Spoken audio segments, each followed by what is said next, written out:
this. However, there are also studies where if you do cold plunging prior to exercise, specifically resistance exercise, that it stimulates more testosterone, which can lead to more muscle growth, right? So you have different studies coming out that are saying two different things based on how they're being observed and what eye or what voice they're coming from, whatever.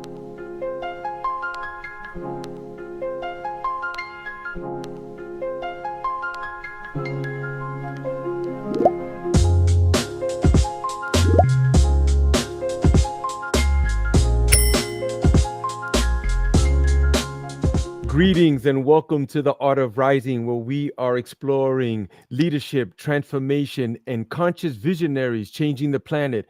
I'm here with a powerful brother that means a lot to me, and he's been part of my journey. And I just had to get him on the show. And now we're up with the technology, and we have the army of followers. So, yeah, let's just get into it. Brother, please introduce yourself. Tell us where you're living and what you're doing with yourself these days.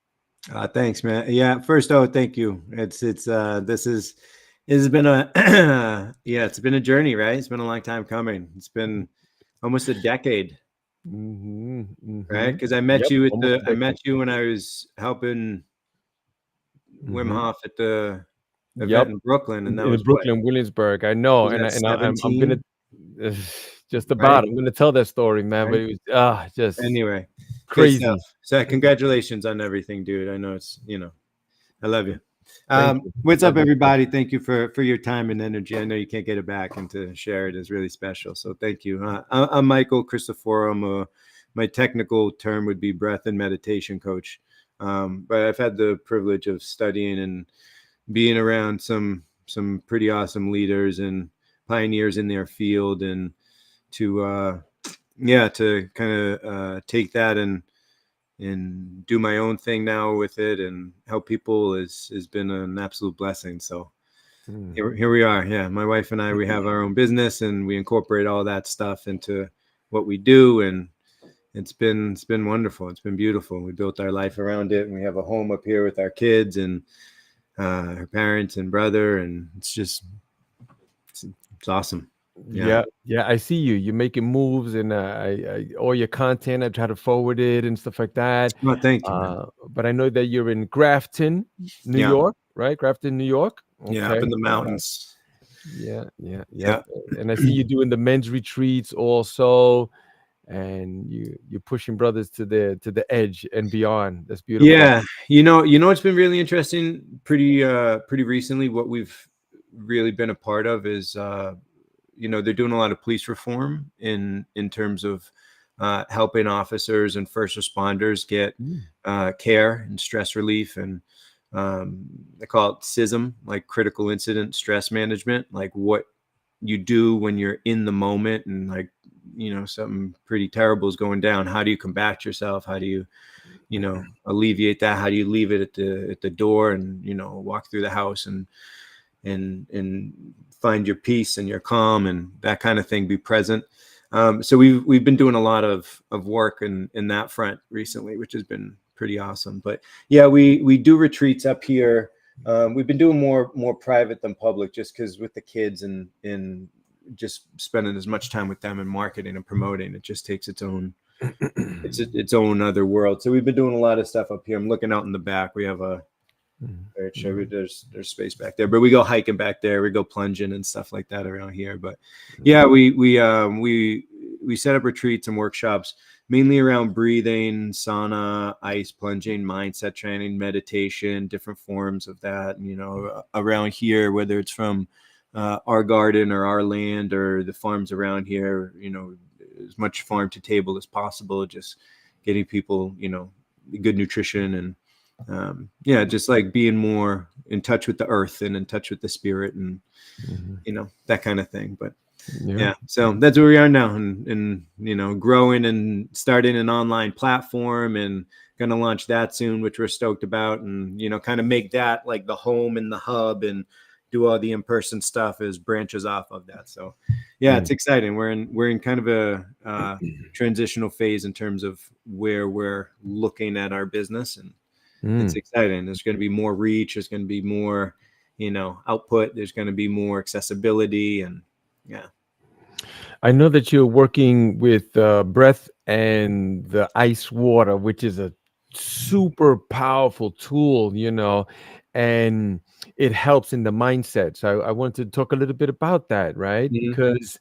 Because not so long ago there was torrential rains over here, and the basement started getting flooded. Mm, And we do these short-term rentals, and then the water was coming up, and I went downstairs, and it was a total shock, man. And like mm, I lost it. I mm, screamed, call my wife, it was but then mm, afterwards, like reflecting, I'm like, you see, that was not the way to go. mm, No, mm. no, it was to be the eye of the storm, and I recognize that, and that's where the breath and the ice, cold water helps me. So perhaps you could tell me, what is it that the cold water teaches you that no book could ever teach you?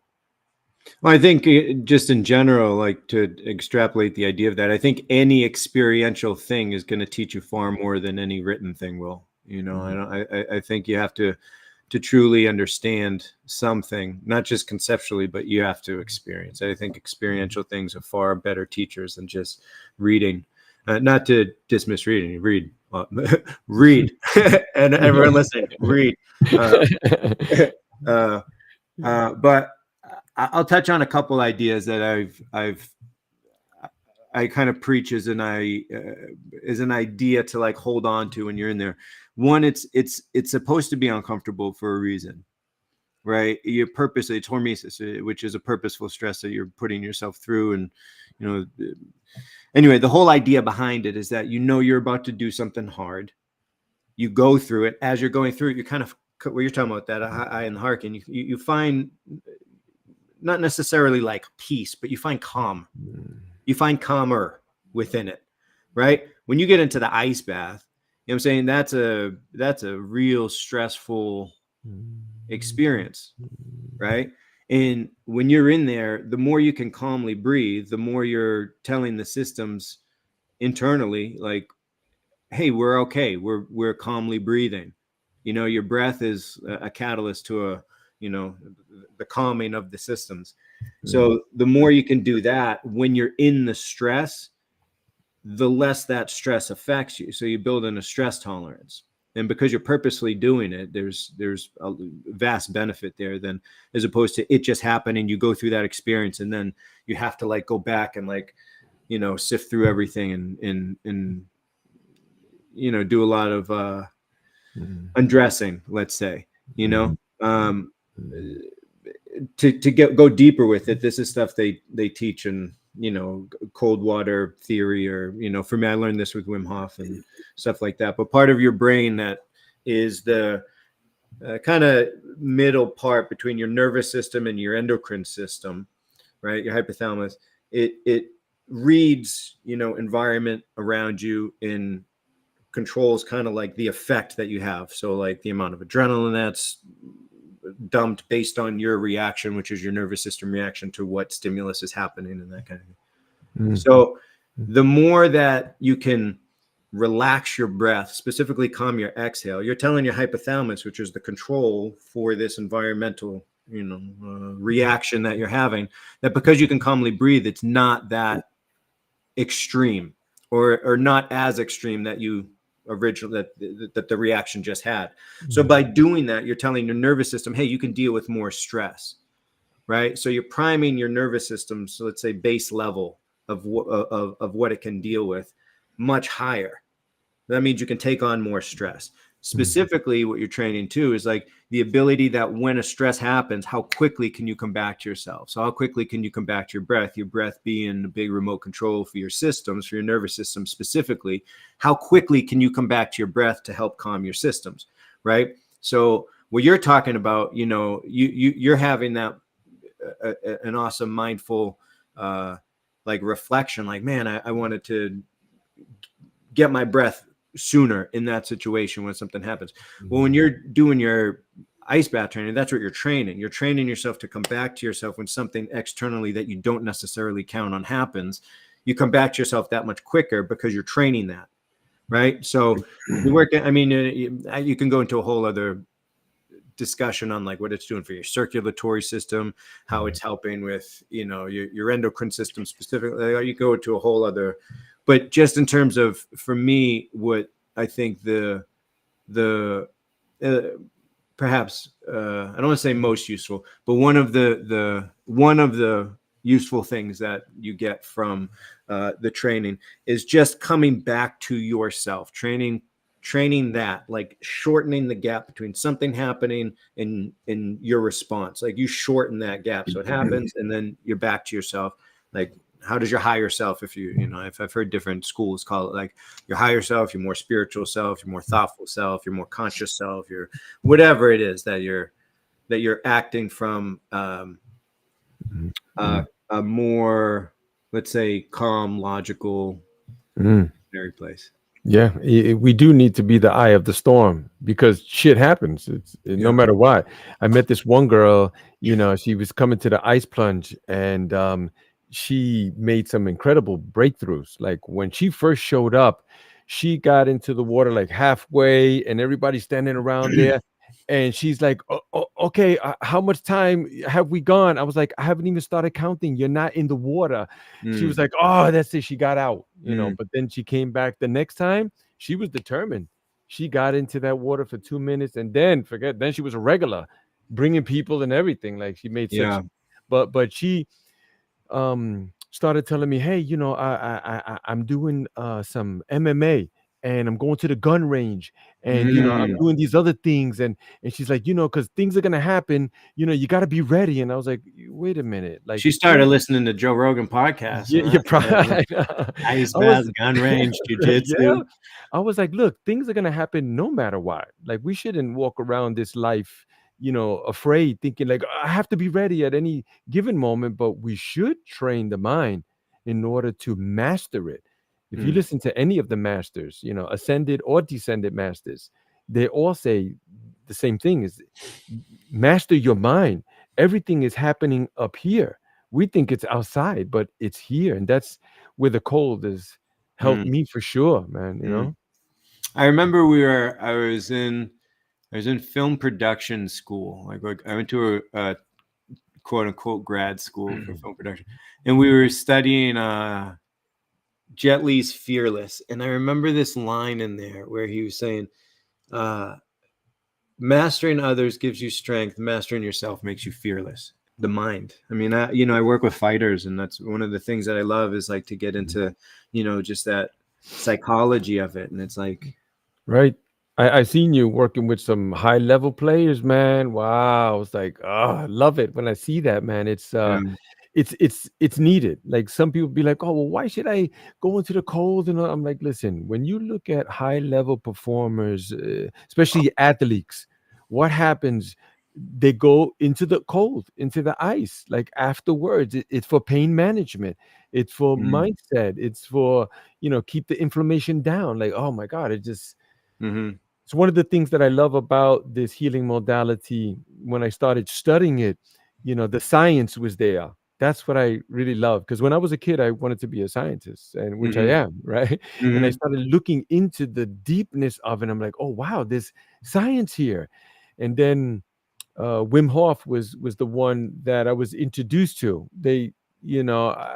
I was in contact with this group after we came back from Peru, and we were talking about many different healing modalities. And one of them happened to be about some guy that was doing the breath and the cold, and it was helping. And I was like, wow, that's interesting, And I didn't look too much into it at the time, but that's part of my journey.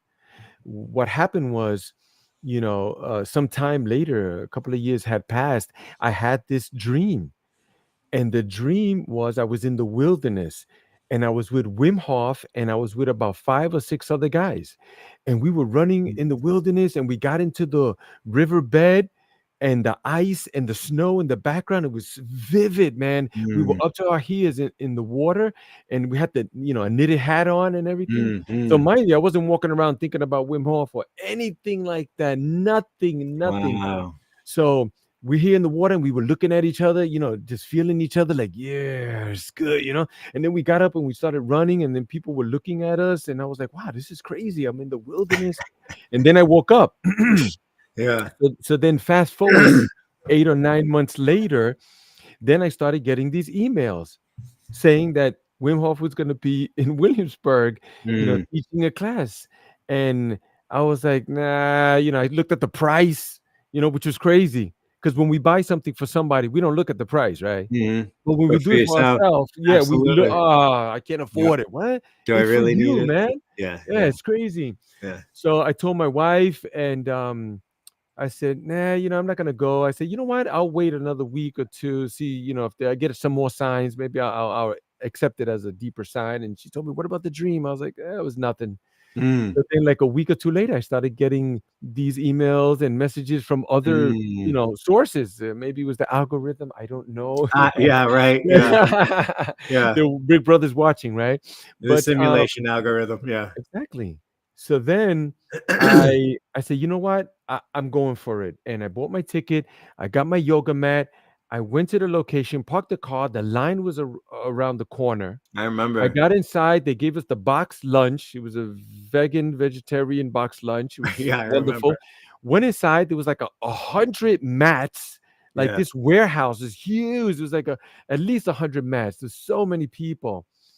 And then that's when they taught us about the PTSD, how it's helpful for that and for depression and everything. And then Mhm. the scientists, right, the doctor came showing this is what happens to your body and all that. Mhm. And then they ran us through the thing, to the breath, which was super exciting. Mhm. And that's when I had saw you and I said, hey, am I doing it right? And then you said, yeah, you taught me a little bit. Your breath, breathing deep. And I was like, oh, okay, But then at the Mhm. end of it, that's when they announced everyone where they were from. And then they said, oh, Michael Christoforo from New York. I was like, oh, he's from New York? I was like, wait, I got to see this guy. Yeah. And then on the way out, there you were at the door, man. It was just, and then I said, man, we're starting this thing, the Omziel Healing Sanctuary. Would you Yeah. like to come and teach some of the people? And you were like, yeah, sure, man. And you Yeah. took me under your wing, man. And that's it. I was off to the races, bro. Yeah. I love it. It's good stuff. It's nice to see where you are now. Yeah, dude. Yeah, I remember that. That was a fun. There were like 900 people there. Woo. We remember filling the tubs, and there were like, I think we had like 6. Mm-hmm. I think there Yep. were like, I think there were 1,000-gallon tubs, like Yeah. 6,000-gallon tubs filled with ice. And before, because there were like 10 of us. I think there were 10 Mhm. instructors or so. And we Mhm. were like Mhm. walking around outside, and we're like, Jesus, because we hadn't, he was blowing up, but not Mhm. like he is now. He's kind of like a household name now. Yeah, yeah. Uh, It was crazy because when I got into the water, my mind started screaming, "Get out! Get out! Get out! Get out! Get out! Get out!" And I was like, "Shut the fuck up!" yeah. And then there was this woman across the way that was with another gentleman, and I was like, if she gets up and get out, then I'll get out, but not before her. Uh-huh. Uh-huh. But there you were with the other instructors too. There was another Yeah. woman there too, just coaching me, like, "You're committed. You said you was gonna do this. You're here. Just stay with the breath." And I was like, and then when I got out, oh my God, I was on fire, man. Like, Yeah. oh, I didn't know what it was, but that dopamine rush, the Mm. endorphins, like, Mhm. it was incredible. Then it lasted like for days. It was like, wow. Yeah, you feel great. I mean, the inflammation itself is minimized for, time afterwards, Mhm. You you taught know. me a lot about breath also. So like Mm. when you breathe deeply too, what is the truth that shows up? Is it peace or pain? Breathing deeply is peace. Mhm, mhm, Yeah. I mean, more specifically, like the exhale, like a relaxed exhale. I think mhm, that's one of the most powerful tips that I've ever received is just the power of the exhale. mhm, The more you can connect your exhale, have it elongate and just kind of, cruise at the end, the more, I don't say the more, but it's a more of a path into your calming part of the nervous system, mhm, your parasympathetic state. So the more that, and it's also the thing that, you know, when you get scared or cold, it gets taken away. Like, you know, it's scared, get scared the breath out of you. It's like, Yeah. you know, that kind of thing. You can't catch your breath, or you're cold. You just, you know, you're not letting, Right. you know, so understanding that will help, especially here too, where, you know, cold weather states, the more you can just, you know, relax into your exhale and get, you know, a nice full breath.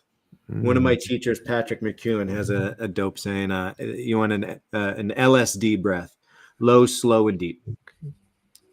Right. Patrick McEwen. Okay. Yeah. All right. Yeah. That's So great. you want it nice and low. So, you know, you get diaphragmatic breathing, right? Mm. a few big things, three huge tips for breathing. One, as much as you can. I work with fighters, and a lot of fighters, their nose is messed up, but as much as you can, breathe in and out of your nose. As much as you can, breathe in and out of your nose.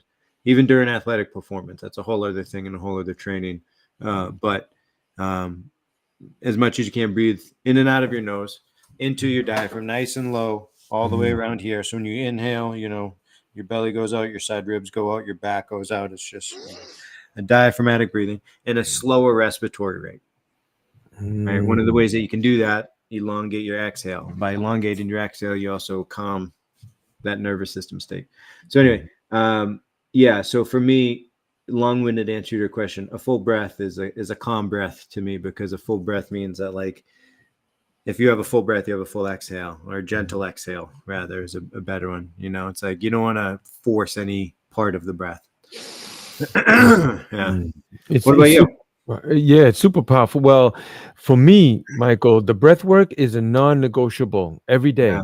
Like I may, I'm running, so I've gotten up to 7 miles every day. Like I could do Dude, seven. Yeah, congrats, bro, man. I'm on Well it. done. 7 days a week. And I often say that, and I don't want to come across like braggadocious or nothing like that. I'm just really letting people know, like, if I could do it, trust me, you can do it too. Yeah. Yeah. And it's all up here. Like I hit the door and the cold wind hits you. Yeah. And I'm like, oh fuck. And I'm like, Yeah. nope, just keep going. Just keep going. Just keep But I wanted to tap into something that you were talking about before, and I forgot to bring it up. You had mentioned, you know, the studies that were around, like the benefits of ice bathing or cold plunging and stuff like that. There are also studies on the detriments of them as well.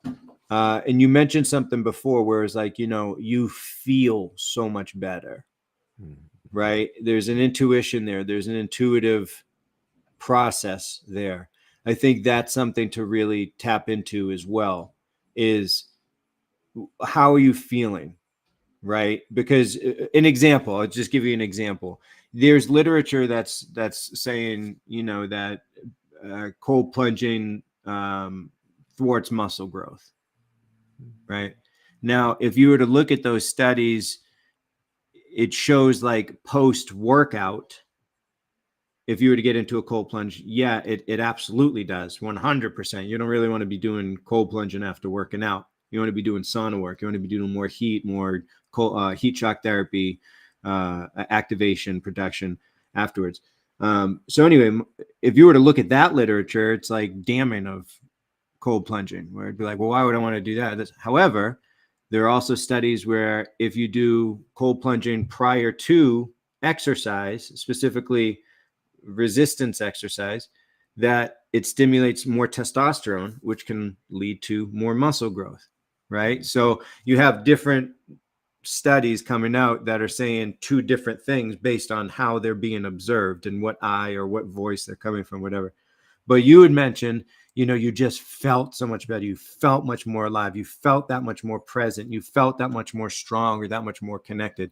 To really lean into that, you know, more so than studies that come out. There are going to be studies that come out that will say everything you want. There'll be studies that come out that say the opposite of everything you want. You know, but tune into your intuitive processing as well, you know, where you're saying it feels good mentally. I felt sharp. I mean, fuck, that's a good indication. Like, you know, do that, because there can also be too much of it. You know, some people doing it every day, it's too much, and I agree with that. You know, and you should listen to that. And it doesn't matter like what studies say or when you do whatever. If it doesn't feel good or if that's too much, and you know, tune into that as well. Like I don't do a ice bath every day. You know, I do like a couple a week, 2 a week, minimum Right. 1 a week, but not I don't go crazy with it. I do sauna like 4 times a week. We have sauna here. It was one of the things that I had to build. I was like, man, this is one of those like having a space here. It's like I got to do something. I have, you know. We do that a bunch. My father-in-law loves it too. My wife and Wow. 92 years old, he gets in there with us. Woo-wee. That's Yeah. beautiful. That's beautiful, man. You know, Yeah. I do have a story for you also. I was on Mm. a men's retreat a couple of years back in the Poconos, and it was about 7 or 8 guys, man. Great crew. And I found a waterfall, which I always do that, like outside water plunging. And we had done them before there, but this time it was like January, right? And we drove to the location, got there, and it was already frozen. Lots of it was frozen, but the water was there. So I'm telling the guys, come on, let's go. We're doing this, you know? And most of the guys said, nah, I'm not doing that. So only one guy stood up and said, come on, I'll do it with you. So we took our clothes off, had our bathing suits, got into the water, took a nice deep plunge. Like, ooh, the water was brick, you know? So then we Especially got out of moving too from the falls. exactly. Exactly. So what I did was we got out and then I went back in to get a little bit more footage, you know, for the content. And here I am in the water and I'm feeling it and everything. And then I got out. Now my hands started feeling like slush. It was like, and then my feet were gone. I couldn't get my boots on or nothing. Michael, then I started feeling nauseous. I said, I'm in trouble. So I went back to the breath. I finally got my boots on and my gear. Now we're heading back to the car, you know, but now my mind's starting to F with me, you know, like, what if you die? If you just fucking pass out, you know, it's glad. I said, oh, just stay with your breath, stay with your training, go back to your training. So I started just breathing. And then I learned later that it was like it's hypothermia starts setting in. So man, the walk to the car was like forever, but I was just staying with the breath, staying. Finally got into the car, turned it on, put the heat on. Then my body started jackhammering, you know, like uncontrollably, you know. But I made it. But it was close, Michael. It was close. Like I learned, like, don't do that. Don't. That was a close one for me. That's the fucking ego of the gram right there, son. Had to go back in, get them beauty shots. Yeah. What's up, y'all? Yeah, what's up, yo? Yeah. Hey, yeah, everybody. yeah. Try not to shake while you're trying to be cool in the water. Yeah. Oh my God. I've done that before, man. I've Oh. been in the ice bath. I mean, not, you know, been in a ice bath. Like, okay, I'm getting ready to, you know, make some content, and it's like trying to look whatever, and just like, fuck, man, I gotta concentrate on my breath. And it's like, Yeah. you have an ego in there, it'll teach you real quick. You can't, you know, you gotta be. Have you ever like come like real close and be like, oh, that was not smart? Like, You want to you hear the know. dumbest thing I've ever done in my life? Okay, so I'm in New York City, maybe a decade ago, and it's in the middle of February, and it's the coldest, windiest day of the year. And I'm gonna go see a friend that's like, I used to ride my bike everywhere in New York too. So, you know, I lived in Brooklyn, and I was going to see someone in Lower East Side. So I was gonna ride my bike and head up there. And with the wind chill, it had to be below, like, I don't know, single digits, but below zero, right? So my dumb ass goes out in a tank top, in shorts, and I didn't bring anything with me, just that, and my shoes. And you know, I've walked that before, you know, whether it's around here. I mean, I've walked in that before, and it takes a little adjusting, but you're okay. You know, you can walk, you're still moving, whatever. What my dumbass didn't count on is I'm on a bike. So I'm not moving.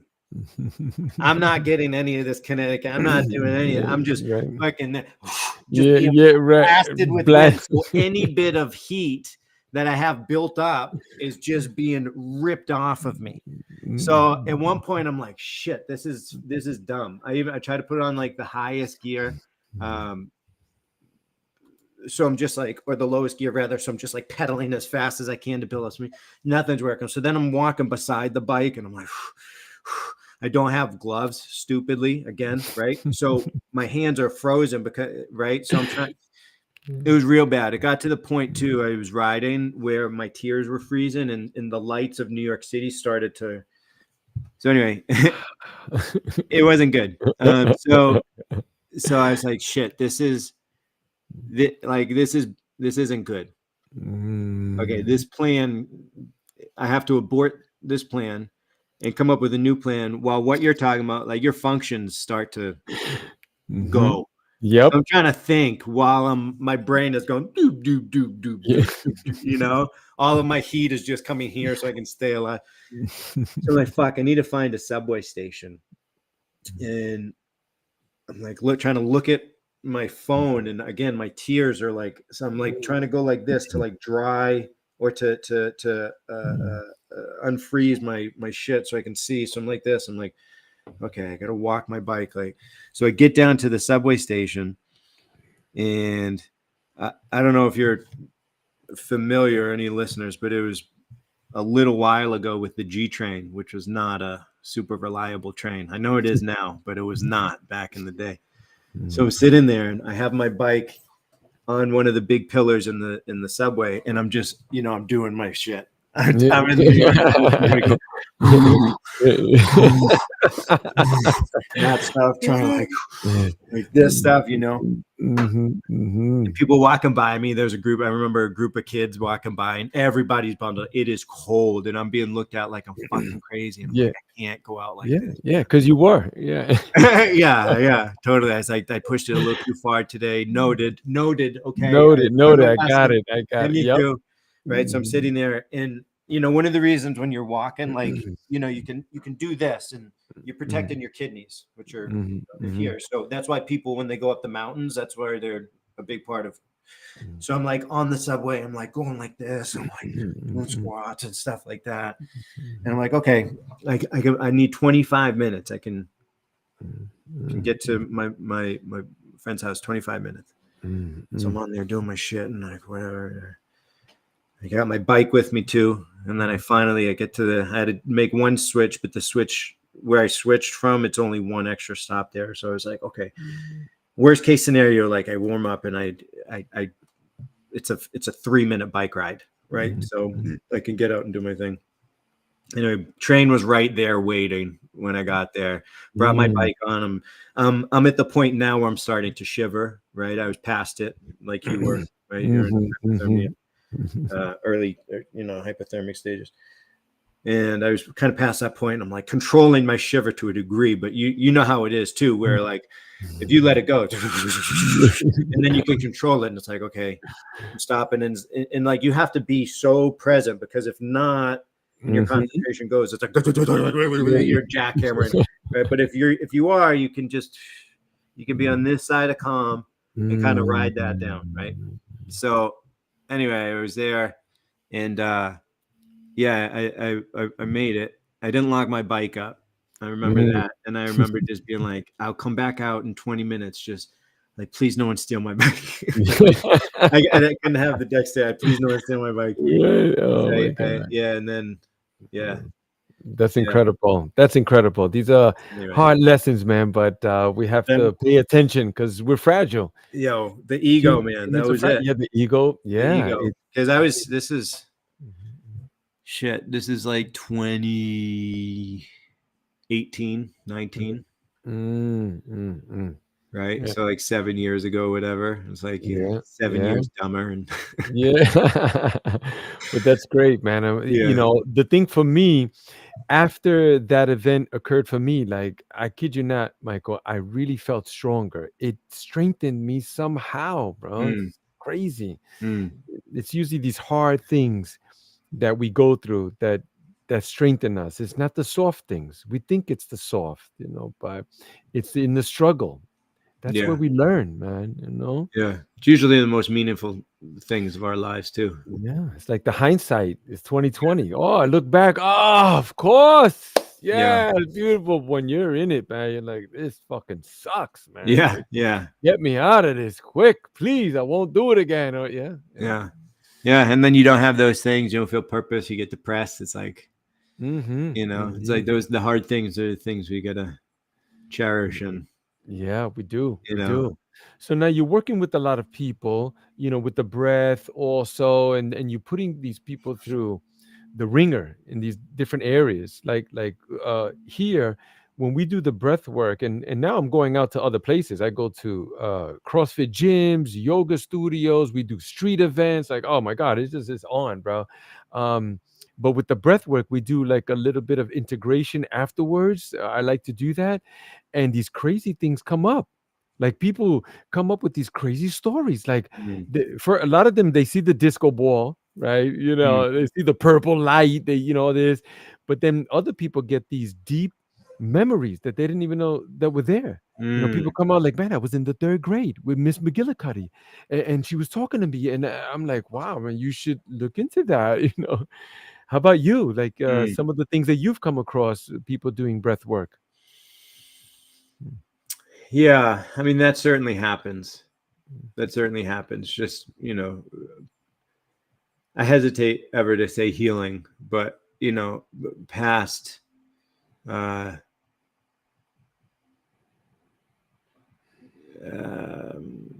acknowledging and coming to acceptance, or whatever term you want to call it. Perhaps there's healing there. I don't know, but I think that term is way overused. Especially in our space as well.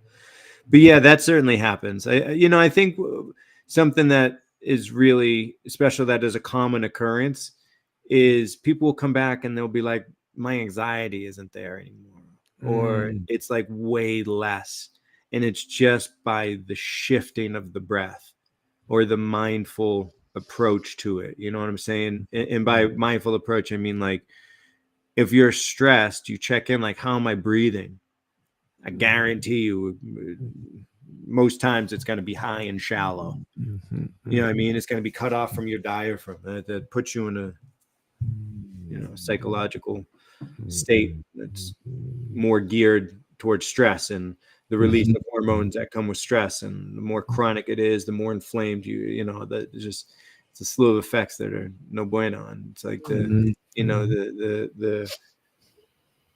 the effects of just being conscious of a proper breath is huge. It's monumental, and it's so subtle and so small. So yes, those huge things happen where people are like, man, I went into my past and like I saw it. Like, you know what it is, right? Yeah. And there are also people that are like, wow, I come back a few months later. It's like, I've been really focusing in on my breath. And I got to say, that thing that was there before isn't there before. It's like much, much, much less. It's not even a thing. And it's like, fuck, that's powerful. That's huge. Because you'll have these moments. You're talking about integration where it's like, you have these, we call them like inspirational moments, and they come, but they're fleeting. You know what I'm saying? And it's like the perspiration after the fact that really incorporates the habit into like a permanent state. It's like, or a trait, if you want to do the states and traits thing. But like, you're more, it becomes more of your being. And it's like, to me, that's the juice, that's the power. It's like, how do you, what the fuck is the purpose? Just to experience this like one time thing, if it's not going to last, or it's not going to be some source of something to, you know what I mean? So, especially if you're going to put yourself in these uncomfortable positions, you might as well get something out of it, Yeah, I hope so. Yeah. It's just go full masochist where there's nothing. Right. Exactly. Yeah, for sure. I mean, that's the idea of sacrifice, Kathy and I talk about this a lot. Like we I think it's Kim Krantz who talks about with her cards, sacrifice and sacred are they're cousins, they're synonyms to each other. They're very, very close, because it's like, you have to sacrifice something to get something, right? You have to sacrifice time. You have to sacrifice energy. You want to be a good I know you play ball. You want to play a good basketball player. You can't just fucking I'm gonna be a good basketball player, right? You got to sacrifice some time. You got to sacrifice some energy. You got to sacrifice.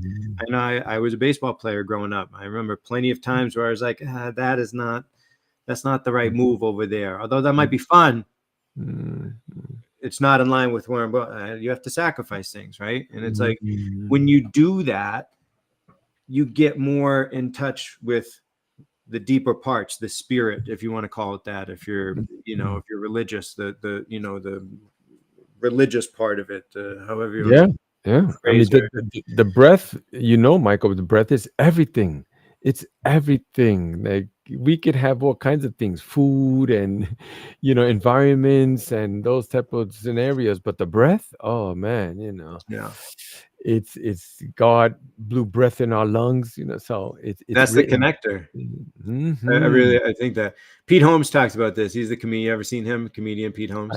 He talks about like a conscious breath, and like when you're literally breathing, you're breathing in consciousness. And if that's the case, then you're breathing in life. And if you can do that, then like every breath is meaningful. And if you're, that kind of thing, just like that kind of rabbit hole down there. But it's the connector. I think it's the connector to the unconscious, the conscious, the spirit, the physical, God and man, whatever. Yes. I think you can extrapolate it and put it into any, some people, I had one woman, she was coming for a while, and then we actually helped her become more closer to God and stuff like that. And then she was like, oh, well, I can't go anymore to the ice plunge that you do. And I was like, why not? She said, oh, because, you do that noise while people are in the water, you're chanting. And I was like, chanting? We're not chanting any, it's not no religious type thing. But there she was, like, and she stopped coming. But sometimes these are the preconceived notions that people have, or they're indoctrinated into. So my question to you is, what are some of the misconceptions that people come to you and you'd be like, like, do they come to you be like, yo, you're gonna fix this, right, Mike? Because I'm coming to you, or are you like, bro, it's not like that, right? I think the first misconception, I got this when I first started doing stuff with Wim, was that it was a cult. And they're like, oh, you joined a cult. And I was like, I guess so. Yeah. I mean, no, it isn't, but I see how you can see that. Yeah. And then it was like, well, cold plunging, it's like it's so dangerous. It's this cult thing, and you get this like high, and and it's like, well, no, that's not also. I understand that, but also not fully the case. Right. Anyway, Yeah. and now it's widely accepted, and not only accepted, but like, oh my God, heralded as like, but that's how it is, man. We knew we were 10 years ahead of the game when we signed up for it, and all that shit that was going to come with it. And that's beautiful. we were going to be known as like, hippie gnomes that live in the forest. Right. Yeah. And cold plunge is not anything new, right? Wow. So The studies happen from Sweden are like, I mean, they're decades old, man. It's decades. It's been going on forever. Some of The Romans, the Egyptians, I mean, there's right. I wanted to mention about the Edwards papyrus that was found in the Edfu temple, that it was stating the ancient Egyptians were using cold as a healing modality. So it's that old, bro. Like, some people have made it popular. Like I've had some people tell me, oh, well, Wim Hof, he didn't discover, create shit. I'm like, yeah, but he brought the science to it. I credit Wim for the wave that happened a decade ago. 100%. Nobody was talking about ice baths to that degree that they were when Wim came on board. Nobody. I don't give a fuck what even breath work. I listen. I have a lot of breathwork teachers. When you come to a session of mine, there are many modalities that we go through because I have many influences. With all of that, Wim brought it to the forefront and kind of, I know he got some help for sure. Like, of course, he got the Rogan bump. He was, they did the right thing. In terms of a business, they are a wise business. And that guy's not missing any meals. Yeah, I think I was told that it was his son that was really one of the driving. It's his son that's the business. Wim isn't. Right. Wim is Wim. Right. Wim is the beautiful wild man. Yeah. is spreading this When I met conscious him, thing, he came but off his the son is, stage. He came off the stage and he was hugging, "Hey, right on, brother!" And I was yeah, like talking to the other guys. I was like, "Oh, hold on, I want to get my hug." So I'm yeah. fighting through the crowd. Finally, I gave him a strong hug like that. He was like, "Yeah, right on, brother." And I was like, "Oh, I had a dream with you." I told him, and then in my head, I went, "That sounds so fucking." You're just in his arms. Yeah, he I was like, dreamt "Right this. on, brother." Yeah, I was like, "Thank you." I said, "Thank you, thank you." He was like, Yeah, "Yeah, of course." And he's so charismatic, man. That I'm sure he's heard weirder. It's all. yeah, of course, of Yeah, course. well, Yeah, that's the thing. I mean, I think any leader like that, I mean, be it be it cult leader or not, which yeah, I don't think of him as, I say that facetiously, yeah. jokingly. Well, They got to be charismatic. I mean, yeah. he's charismatic because he's like, one, he really believes all Yep. this. Like, he Right. wouldn't do this, and he's Right. created that in the people. I That's what drove me to like want to meet him, to want to study more, to I'm one of those people where if like I'm moved by something, I want to go meet the person. I want to feel mm, if they're right. alive, Be and I yourself. Right. and can. I 100%. want to feel their presence. I feel like I have a pretty good meter. I want to gauge, bullshit, and Right. just, Exactly. I want to feel their presence and stuff. And Yeah. oh I've man, one was I've read it. beautiful. I got to spend ample, enough time with Mhm, him mhm, and his fam, and mhm. um, I just did to be like, read a I dig whatever from here, this point that I'm seeing how Mhm. they are together. It's like, it's beautiful.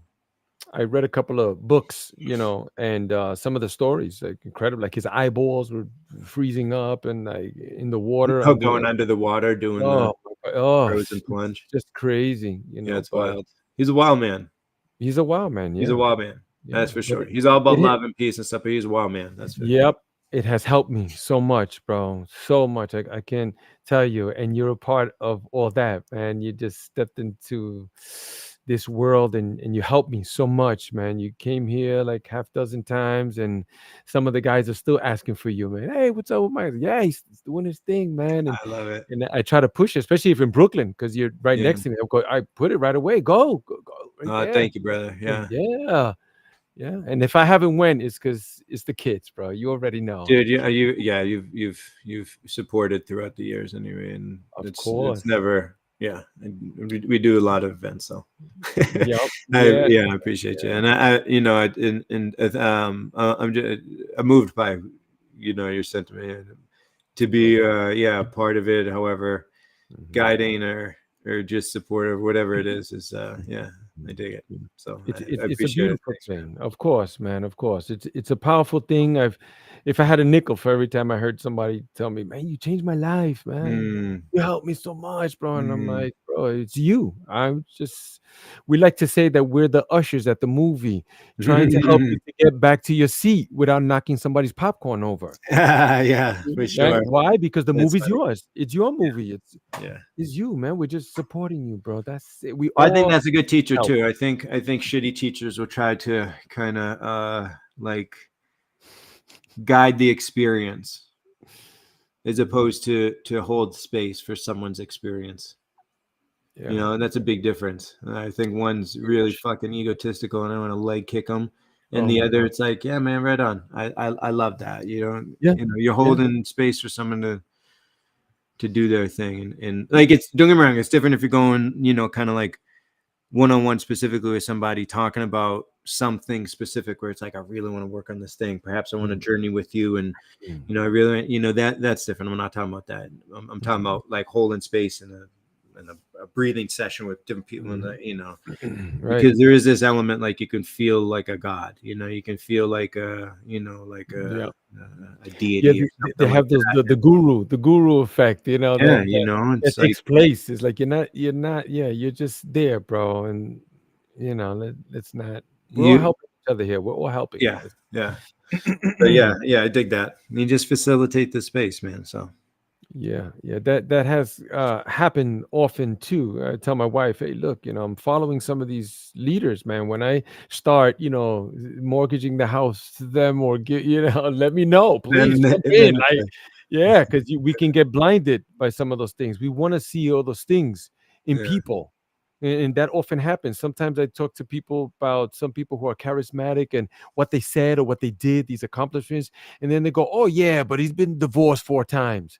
Oh no, yeah, but he threw his cell phone at somebody." Yeah, I'm like, bro, take that's the message. common though. Take Yeah, the message. that's All right. common. Take the message, not the messenger. The messenger is beautiful. Yeah, That's good, but it's people the are always message. going to try and do that. They're Yeah. always going to try and bring somebody down. But I agree. I mean, everyone's human, you know. But to throw the baby out with the bathwater is immature. It stops conversation. Yeah. It And you shows mentioned that like you don't fully believe in what you're saying because you right. can't sustain a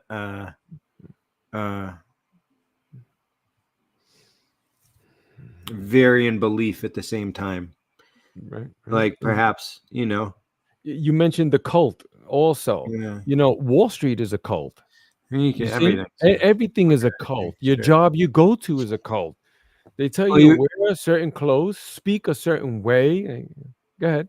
well, I was going to say, we were talking before, you know, I have this label for it, but we were talking about the idea before, just like the hierarchy of priorities. And I think when you put a priority that isn't necessarily at the top, like money, for example, which is the most common, but it's like, it's not the most important. I know it's the most important for some in terms of priority, but it's like the fullness or richness of, I think, and it can get you things. I'm not saying money's bad. I don't think money is the root of all evil. I absolutely do not. I like having money. I enjoy it. I've been broke and I've had money, and having money is far better, without question. I think the greed that goes into the pursuit of getting it, right? Mm-hmm, The mm-hmm, intentions behind it, I think that's where it gets into a troublesome mm-hmm, realm. mm-hmm. But it in and of itself is it's a It, wonderful asset to have. just like But churches and religions too, they're strictly cults. People not for sure, watching, but pay attention. You yeah, see, they but all then, started out like that. the- It's just old. yeah, exactly. But then they start doing some of these things too, nefarious things. Like I was going Sure. to a church where the guy he was driving up with a new car every time, and my mom was on public assistance. I was there with the shopping cart, getting handout food. I was like, what? Oh. Well, that a lot of stress breathing. There's a lot of stress breathing right now. It's high, it's shallow, it's fast, it's Mhm. panic. It creates other effects that are good. Mhm. You know, I see a lot now too because people are at their desks a lot. So there's this thing. Patrick actually was the one that put us onto this, but like computer induced asthma, because when you're sitting in a computer, oftentimes you're cut off from your diaphragm because you're kind of like in a computer like this, and then the breath stays high, and it's just not good. And, so I would say just like, panic breathing is, or like stress breathing is way more is a thing. It's a big thing. And the more that we tap into it, it's like the changes are like, whoa, didn't know that was there. The mindset. That's what I like to finish off with like that. Tell me about your mindset. How has this healing modality with the breath and the ice and consciousness, how has that helped you? How has it shifted? How has it expanded you? Mm. I don't know if it's because I've gotten older or done it more and more, and we're done it for a while. Is it? I've gotten way more spiritual. Yeah, Mm-hmm. like Mm-hmm. way more intentionally spiritual as well. Like seeking, and that could just be my approach to whatever. But like seeking that in there, like that connection to something Mm-hmm. Mm-hmm. bigger or whatever. It helps. It helps. It helps. It helps keep you in check. It helps be present and aware, and I want to give that to my kids too. But yeah. That's beautiful. That it has helped me also in some of those things. And yes, studies have shown that when men get older, they become more spiritual and stuff like that. But Mm, also when you start investigating these things, that's the natural tendency is you want to find out more, whether mhm, you're 22 or 82. Like you just want to see like there's something going on here different. You mhm, already know it. You know there's something different's going on. You could call it whatever, you could put whatever name, and you could focus on whatever god or leader or whatever you want, but it's basically all the same. mhm. Yeah. Joseph Campbell is a big one, for us, is the hero's journey. You have to go into the cave and fight the dragon. The big dragons guard the big treasures. Yeah. You have to. And then when it unravels, like, wow, oh my God, it's beautiful. Yeah. Yeah. It's beautiful. Dude, Yes, great thank seeing you. you, man. Thank Thank you you. for Thank having me you. on here. Thank you for your Let's do time this again, man. We and can talk a long time.